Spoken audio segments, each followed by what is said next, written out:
அடுத்த ப்ரோமோ என்னன்னு பார்க்கலாம். இனி ப்ரோமோ பார்த்த எல்லாருமே பார்த்தீங்கன்னா, ஃபேன்ஸ் எல்லாருமே பயங்கர சந்தோஷமா இருப்பாங்க. ஏன்னா, இன்னைக்கு எபிசோட் பார்த்தவங்களுக்கு தெரிஞ்சிருக்கும்.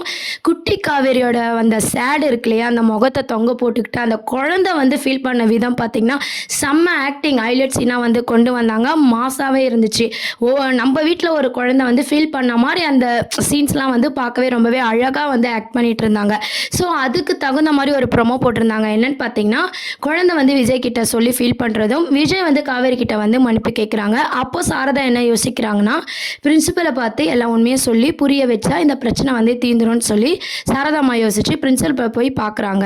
அதாவது குட்டி காவேரியோட அம்மா தான் காவேரி மிஸ் அப்படின்ற உண்மையும், விஜய் தான் அவங்களோட ஹஸ்பண்டு. ஆக்சிடென்ட் ஆனதுனால பழசு எதுவுமே ஞாபகம் இல்லை, அதுக்கு தான் நாங்களாம் ட்ரை பண்ணிட்டு இருக்கோம், இந்த உண்மையே எங்களுக்கு இப்போதான் தெரியும் அப்படின்ற மாதிரி சப்போர்ட் பண்ண சொல்லி கேட்குறாங்க. பிரின்சிபலும் பார்த்தீங்கன்னா இதை கேட்டு ரொம்பவே ஃபீல் பண்ணி காவேரிக்கு சப்போர்ட் பண்ணணும் அப்படின்ற மாதிரி யோசிக்கிறாங்க.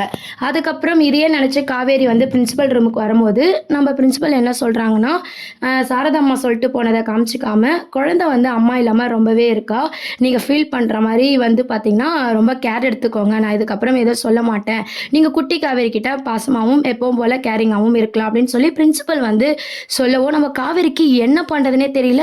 ஏன் பிரின்சிபல் வந்து இப்படிலாம் பேசுகிறாங்க அப்படின்னு சொல்லி ஒரு மாதிரி சந்தோஷப்படுறாங்க.